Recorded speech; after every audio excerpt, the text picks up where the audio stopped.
All right.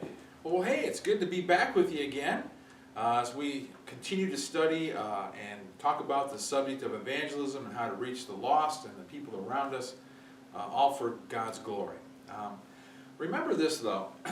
Even though we get serious in this and we bring out the strength of God's Word, we need to always make sure that when we teach the truth, and this is truth, this comes from the Bible, that it's always done in love. And sometimes the church could really get in trouble sometimes teaching, but they had a bad attitude about it, and it came across wrong. And we need to make sure that we teach the truth, but we teach it in love. And that's what the book of Ephesians says. I need Jesus just as bad as they do, and so do you, right? Me too. Yes. All right. Okay.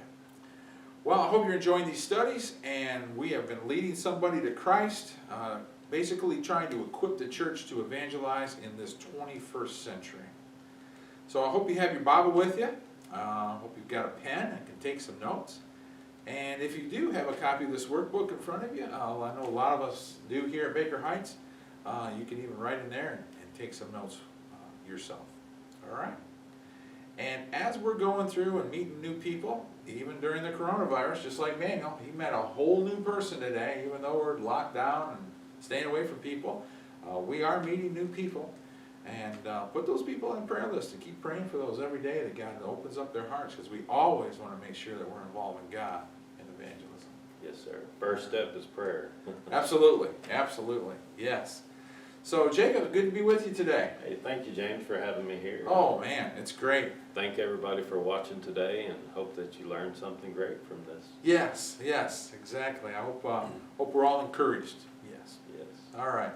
So, in our last, let me see, we've done 3 studies now. This is study number 4. We are leading somebody to Christ. And this all starts in our workbooks on page 19. And in our last study, we basically seen how the whole Bible works. Okay? The whole Bible works on a grace-faith system.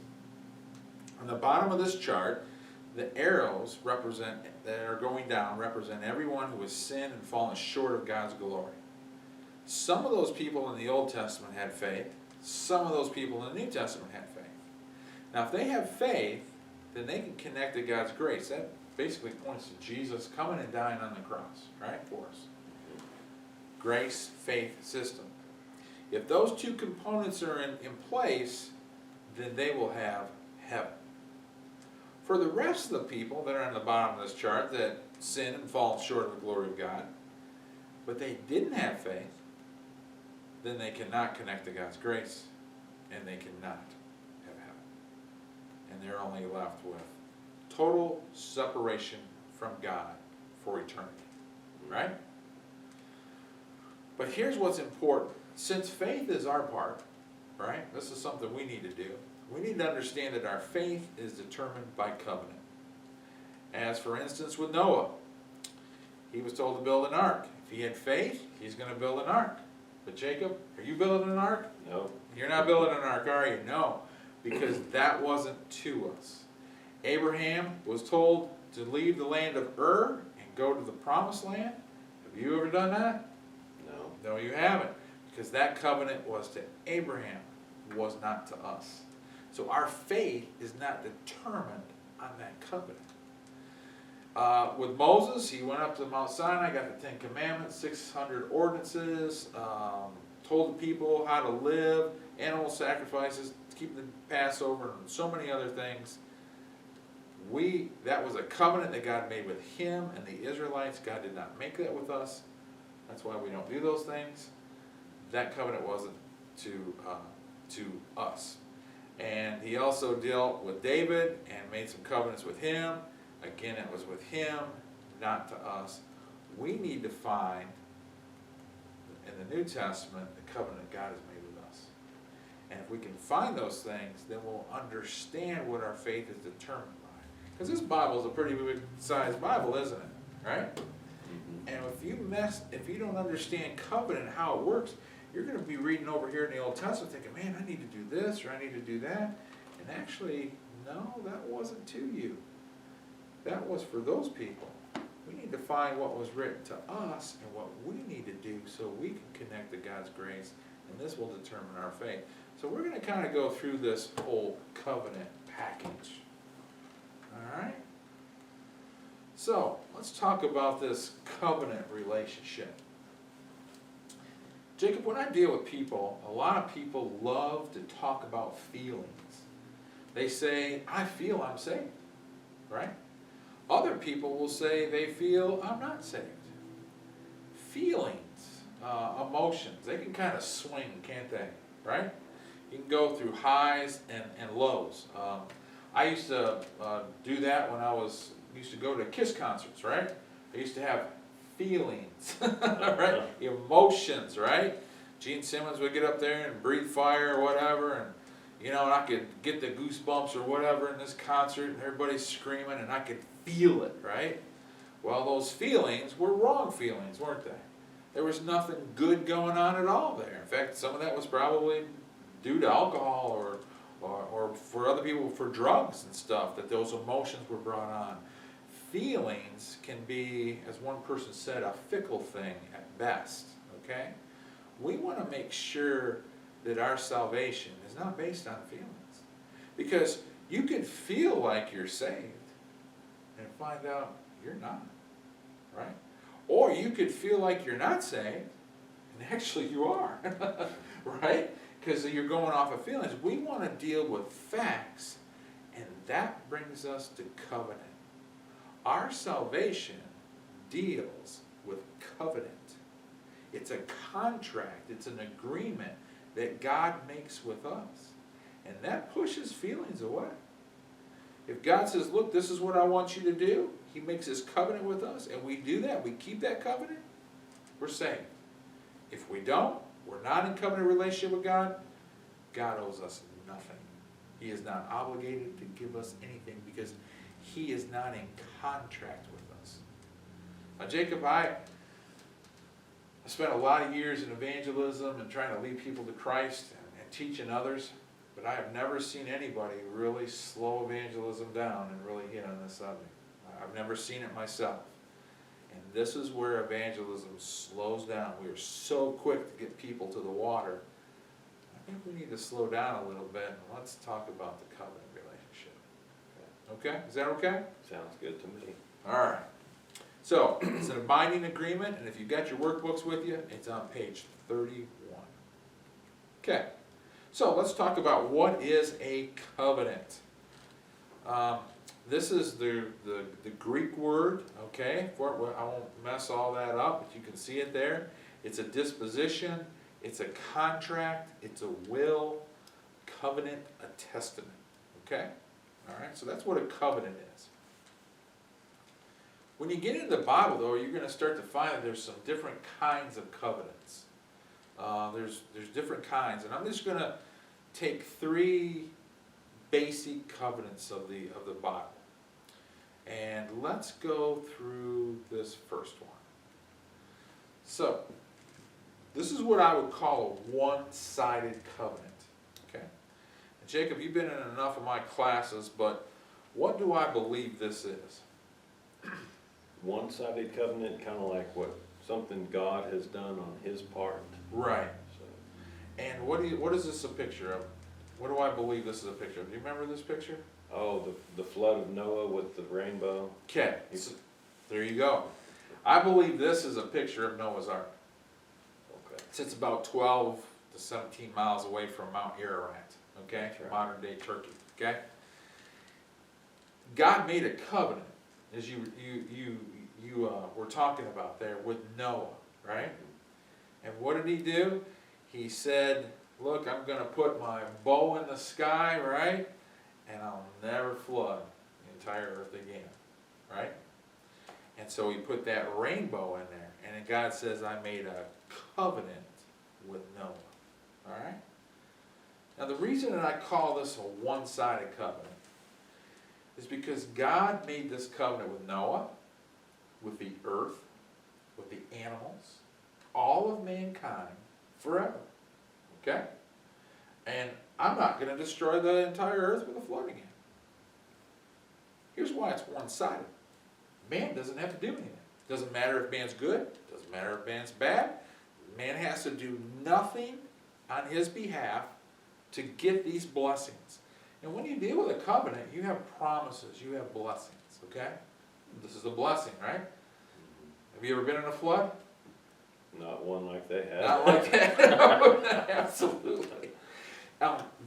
This is a side note, but when you're driving and you're making your deliveries over there in Texas, and you're going up by Post, like from Snyder to Post. Uh-huh. Have you ever seen those plateaus? Yes, I have. Every time I go by there, I always think of Noah's Ark. That Noah's Ark carved that out. There's an evidence of a flood in so many places we see, isn't there? Exactly, and we miss a lot of it. So I always think of Noah's Ark, and Jacob makes deliveries up there. But we're glad that he made this promise to us. But this is a covenant, but it's a one-sided covenant. Okay? Okay? Now that is a kind So of... God keeps all of this. It's on him not to flood everything. Everything's on him. I don't have to do anything. Okay? That kind of covenant, it's a covenant in the Bible, but it has nothing to do with our salvation. Okay? Alright? Here's another kind of covenant. This one is a two-sided covenant, but this kind of covenant is between equals. Okay? Like for instance, the marriage covenant. Okay? And God uses a lot of this in the Bible, equating this relationship between man and wife and between him. But there is one major difference. This kind of covenant is between equals. You think about this when a man and a woman get married. They stand up there and the man says, I'll do this, this, and this. The wife says, that sounds pretty good. And she says, okay. And then the wife says, well, I'll do this and this and this. The man says, well, that sounds pretty good to me. And they enter into a covenant. And in that covenant it has promises, there's obligations, and it's to be kept, right? Well, what's different between this and with us and God is this is between equals. The man and the woman are equal with each other, okay? And we are not equal with God. So when we enter into a covenant with God, it's not like God says, look, this is what I want you to do, and I go, yeah, that sounds pretty good, I think I'll do that. And then I come along and say, okay, God, this is what I want. You do this, this, this, and this. And God goes, yeah, that sounds pretty good. And then he does that. That would be kind of like the marriage covenant, okay? We're not equal with God. And so this kind of covenant really does not connect to our salvation. But this is the kind that does. And this is a covenant made by the superior, which is God, to the inferior, which is us. Okay? He calls the shots, and I just say, okay. Okay? I'm glad he thought enough of us to make a covenant with us too. Exactly, exactly. He'd even want to do that with us. That's a good point, Jacob. That's a great amount of love, isn't it? It really is, yeah. It is. So, I don't know if you can see this picture well or not, but what is this a picture of? Jacob, do you remember what this picture is of? That looks like one of our presidents, maybe at a wartime right there. This is wartime. This is the end of World War II. This is the day that World War II ended, okay? And this was made with Japan, because they were the last ones to finally surrender. And if you'll notice, this was on the battleship Missouri. Now, who in this picture has the upper hand? Whose battleship is this? This is the United States battleship, right? So they're showing their muscle and saying, look, we are superior, and you, Japan, are inferior, right? And you do what you're told. If you don't, you see these cannons? They're going to start dropping some bombs on your head, okay? Yeah. So the superior is making a covenant with the inferior, and it was an unconditional surrender. Whatever you guys say, that's the way it's going to be, okay?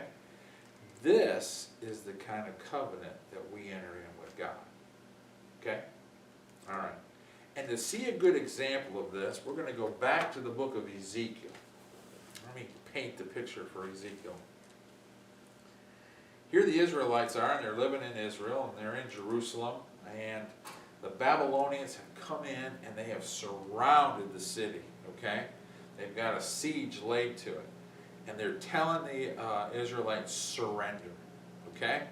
Now this was bigger than just the Babylonians. This is God bringing his judgment down on them, okay? What does it say here, Jacob, in chapter 17, verse 11 through 18?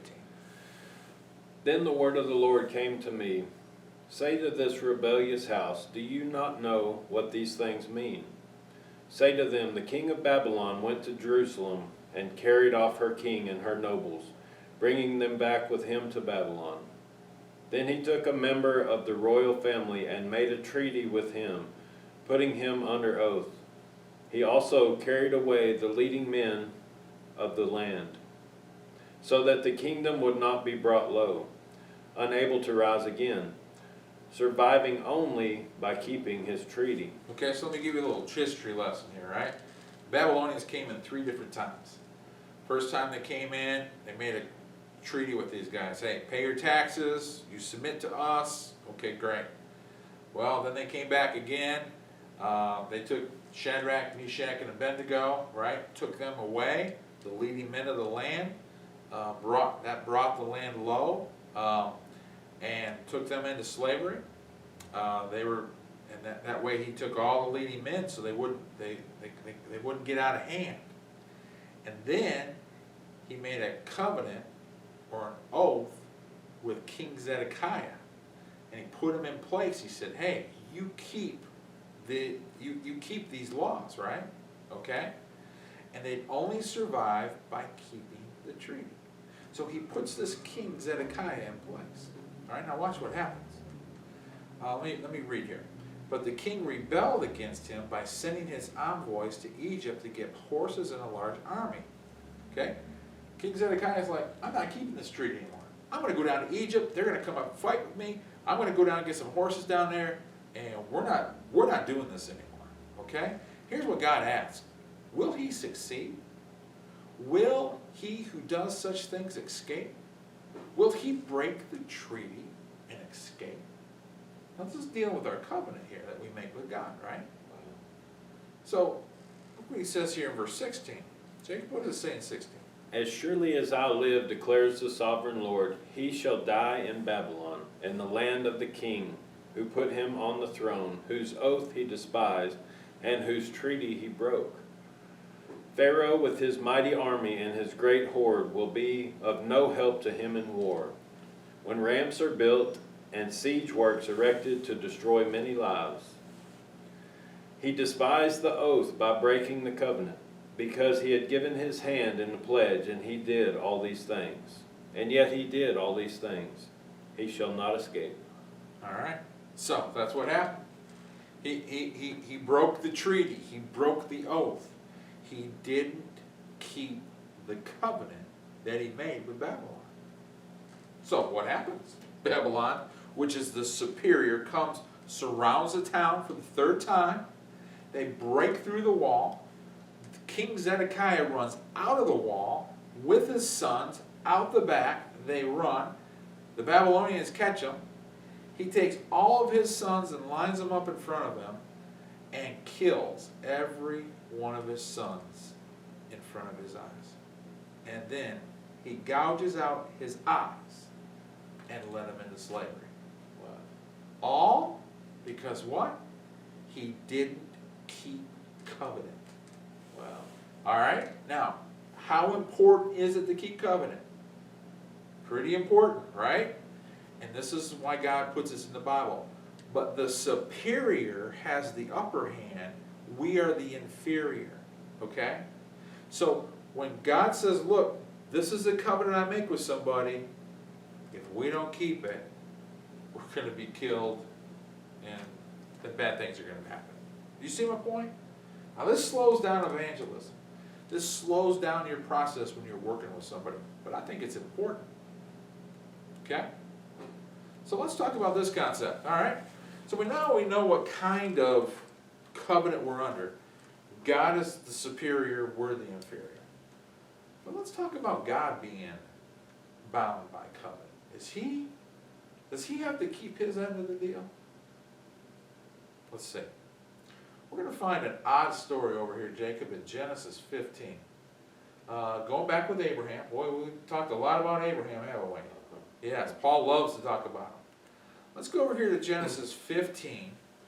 And what does it say here, starting in verse 7, Jacob? He also said unto him, I am the Lord who brought you out of the land of Ur of the Chaldeans to give you this land to take possession of it. But Abram said, O sovereign Lord, how can I know that I will gain possession of it? All right, now let's just think about that, all right? God has been promising Abraham he's going to have a child. He's been promising him this for a long time, right? You're going to have a kid, going to have a kid, going to have a kid. I don't have any kids. I'm getting old, right? So how am I going to be the father of many nations, and how am I going to take possession of these nations if I don't have any children? So he's asking him, how can I know? Remember one thing we talked about? That in covenant there's always promises, okay? Well, there's a promise here. God's making a promise. He wants to know, how am I going to know if you're going to keep your promise or not? So continue to read. Here's God's answer. See if this doesn't seem a little odd to you. So the Lord said unto him, Bring me a heifer, a goat, a ram, each 3 years old, along with a dove and a young pigeon. Abram brought all these to him, cut them in two, and arranged the halves opposite sides of each other. The birds, however, he did not cut in half. Okay? So, here's your answer. You want to know if I'm going to keep my promise to you or not? Take these animals and cut them in two. It's an odd picture, isn't it? Let me just ask you a question. If you were to take a bunch of animals and cut them in two, what are you going to have running down the middle of that aisle? There's going to be a lot of blood. There's going to be a lot of blood. That's the point about covenant. Covenant is a blood bond. Okay? And if you don't keep it, you're going to pay with your blood. This is the God that we serve. Okay? So, here we have this. Alright? Now watch what happens in verse 17. When the sun had set and darkness had fallen, a smoking firepot with the blazing torch appeared and passed between the two pieces. On that day the Lord made a covenant with Abram. Okay? So he makes that covenant. So what does he do? You see that there was a smoking fire pot and a blazing torch that passed between the pieces, right? And as soon as they pass through the pieces, God makes covenant with Abraham. All right? Okay? All right. So, here they are. They pass between the pieces. What do they have on both sides of them? Death. Here God is passing between the pieces, and he has death on both sides of him. Okay? All right? So, God makes covenant with Abraham, and God must keep his promise. Well, let me ask you a question. Did Abraham finally have a kid? Finally did. He did, right? So God kept his promise. Now you read all this and you go, what is this all about? When you read this text, it doesn't explain the details until you go back to the book of Jeremiah, way down the road in your Bibles, in your Old Testament, and it's going to give you the answer of what is going on here. Okay? Now this is going to take us back to the Babylonians and their siege around Jerusalem. We've already read the book of Ezekiel. Ezekiel and Jeremiah, they lived during the same time. So Jeremiah is still in Jerusalem, and the Babylonians had laid a siege there, okay? Ezekiel, he lived during that same time. Watch what Jeremiah says. Therefore, this is what the Lord says. You have not obeyed me. You have not proclaimed freedom for your fellow countrymen. So I now proclaim freedom for you, declares the Lord.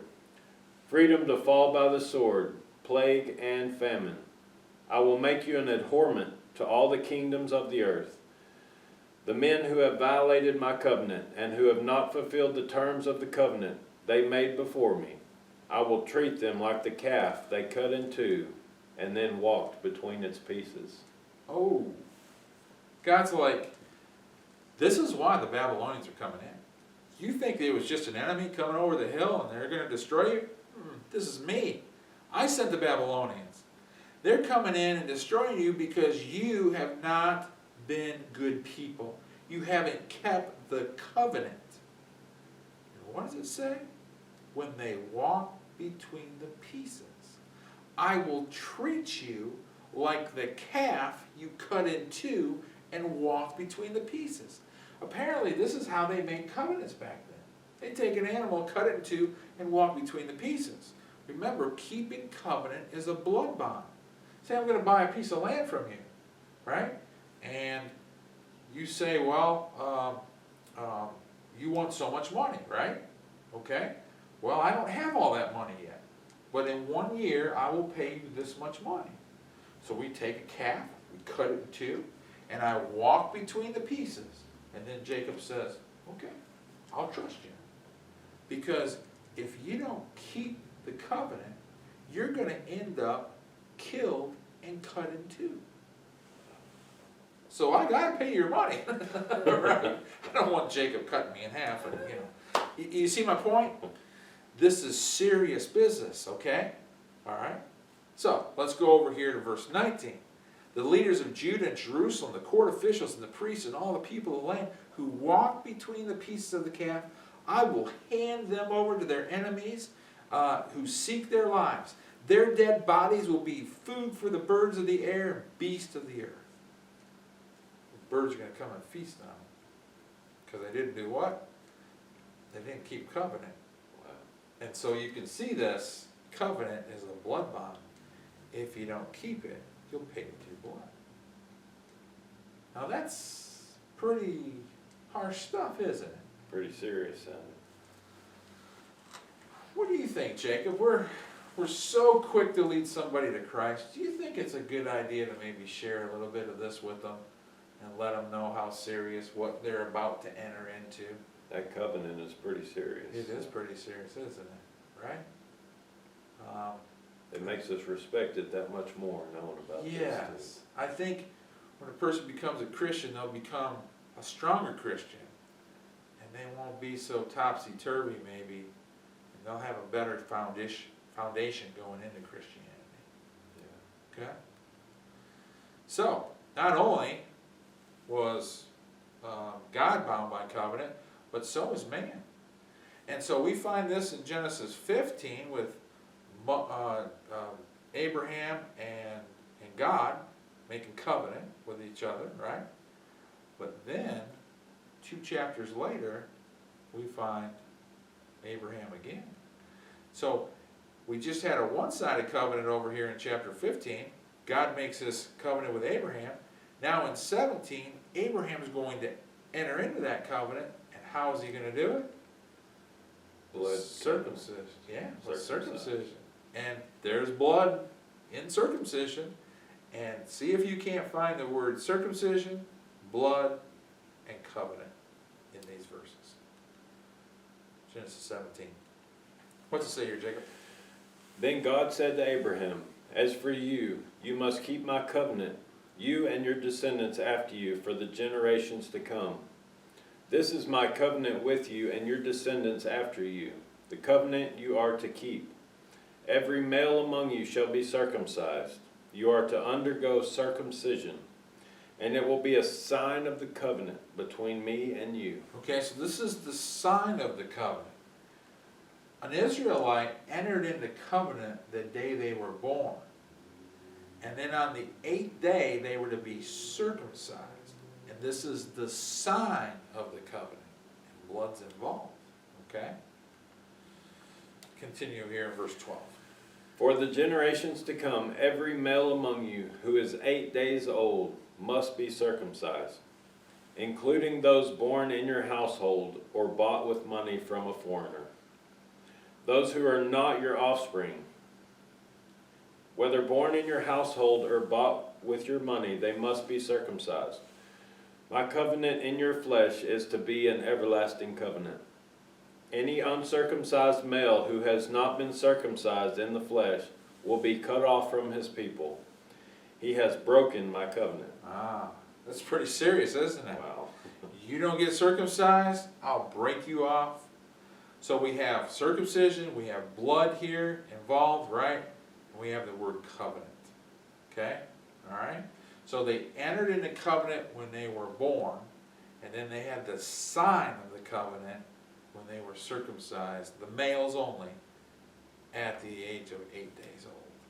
God says, this is what I want you Israelites to be doing. Okay? All right? Okay? So, let's go a little bit farther in our Bibles, and let's go to Mount Sinai. Mount Horeb with the Ten Commandments. All right? Now, this is the children of Israel. We're going to have the word blood, and we're going to have the word covenant. Let's see if we see another pattern here. Okay? This is in Exodus 24. You want me to read this for us? Sure. All right. Moses took half of the blood, put it in bowls. The other half he sprinkled on the altar. And he took the book of the covenant and read it to the people.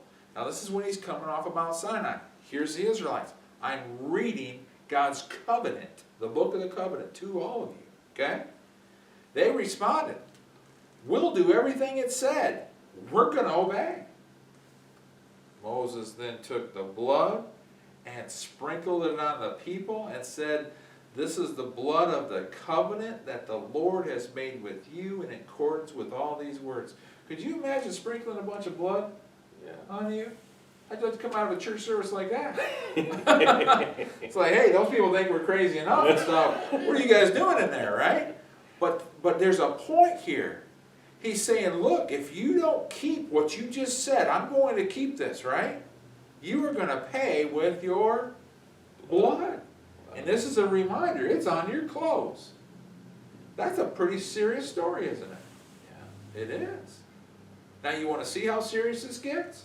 Well, let's see how serious this gets. Now we're going to deal with Moses, and this was actually a little before this happened. But watch Moses, his son, circumcision, blood, and covenant. Watch this story. This is in Exodus 4. What does this one say? Jacob, verse 24. At a lodging place in the way, the Lord met Moses and was about to kill him. Okay, let's just stop there. Okay. So, God has just talked to Moses on Mount Sinai. Okay? Burning bush, go back to Egypt, go tell people, tell Pharaoh to let the people go. Moses says, okay, I'll do it. Okay? After he argued a little bit. He was doubting a little bit. He's on his way, doing what he's supposed to do, and it says that God was about to kill him. You can't kill Moses. We're going to need Moses. He's going to write the first 5 books of the Bible. He's going to lead the Israelites out. You're going to kill him? A lot of people don't realize this is in the Bible. Wow. So what happens here? But Zipporah took a flint knife. Do you know who Zipporah is? That one of his wife? Yes, it's his Midian wife from Midian, okay? Remember he went to the land of Midian for 40 years because he had killed an Egyptian. That's what brought him to Mount Sinai and having that conversation with God with the burning bush. This is his Midian wife. She takes a flint knife, cuts off her son's foreskin, and touched Moses' feet with it. Actually, it should say she threw it at him. She is upset. She is mad. She circumcises the son and throws it at his feet. And what does she say? Surely you are a bridegroom of blood to me. She's basically saying, you're going to go get yourself killed. Thanks a lot. I married you. We're out here in the desert, and you're going to get yourself killed. Right? Man. Well, watch what happens in verse 26. What does it say in verse 26, Jacob? So the Lord let him alone. At that time, she said, bridegroom of blood, referring to circumcision. Okay, bridegroom of blood. So God was going to kill him in verse 24. He let him alone in verse 26. What happened in between? His son was circumcised. Do you remember what God told the Israelites back with Abraham? Every male child is to be circumcised on the 8th day of life. If he doesn't, I'll cut you off from my people. Right? Apparently Moses is like, I'm not going to do that. So his wife steps in and does it for him. Wow. She's not even an Israelite. She's a Midian. And she goes in and does it for him, and then God leaves him alone. Apparently Moses was going to be killed because he wasn't keeping covenant. You mean to tell me this is how serious God is? Wow. Pretty serious. I think our students need to know that when they're coming to Christ. Okay? Let them know what they're getting into. Alright? So, covenant is a blood bond. If you don't keep it, you'll pay with your blood. Now here's the deal, Jacob. I'm studying with people. They'll say, you know what, that's all Old Testament. It's all Old Testament. There's nothing like this in the New Testament. God's got to love in the New Testament. Everything's wonderful, and there's nothing like that in the New Testament. And then I take them to this. To show them that keeping covenant is serious business. This is found in the book of Hebrews. Remember what we talked about Hebrews? Hebrews is written to Christians who were leaving Jesus. Walking away. Okay? And Jacob, I've been there. I did that for about 14 years and just left Jesus. Now I had reasons, right? The church is split. Split over my grandmother. That's a whole story there. I was pulled between the pieces. That caused my mom and dad, it was very influential in causing my mom and dad to literally get a divorce. So now I've lost a church, I've lost my family, and I was 17 years old, and I figured the only family I had was my friends, and I went off with them and went into partying and drinking and drugs and everything else that comes with that, and went into that lifestyle. And I left Jesus. Okay? Now, here's some verses, what God thinks about me leaving Jesus. Okay? This is what it says. Let's say in verse 26 of Hebrews chapter 10 here. If we deliberately keep on sinning after we receive the knowledge of the truth, no sacrifice for sins is left, but only a fearful expectation of judgment and raging fire that will consume the enemies of God. Anyone who rejected the law of Moses died without mercy on the testimony of 2 or 3 witnesses. So if we deliberately keep on sinning after we have received the knowledge of truth, that's just blatantly walking away from God. Okay? In fact, the verse before this talks about us meeting together. Okay? So if I just stop meeting together, and I have left the church, and I've left Jesus, there's no sacrifice of sins left, but only a fearful expectation of judgment and of raging fire that will consume the enemies of God. Now in Romans 5, it talks about before we were Christians, we were enemies to God. Jacob, these people are already Christians. They have become Christians. They are now Christians. They're God's children. And what does this text call them? If you go this way, after you have become a Christian, you are now an enemy of God. Could you imagine being an enemy of God? That's pretty serious. Who's going to win that battle? Yeah, It's not going to be me. And so what does he say in verse 29, Jacob? How much more severely do you think a man deserves to be punished who has trampled the Son of God underfoot, who has treated as an unholy thing the blood of the covenant that sanctified him, and who has insulted the Spirit of grace? Let's stop right there. How much more severely do you think a man deserves to be punished? We're talking about Moses here, where under 2 or 3, by the testimony of 2 or 3 people, they get the stones out and stone you to death. How much more severely do you think a man deserves to be punished who has trampled the Son of God underfoot? Do you realize, Jacob, that when I left Jesus and I left his church, even though I had reasons, none of those reasons were good enough. There's never a good enough reason to ever leave Jesus. I was trampling the Son of God underfoot. It's like I was taking my foot and sticking it in the back of Jesus. That's what I did for 14 years. And here's what else I was doing. I was treating as an unholy thing the blood of the covenant that sanctified me.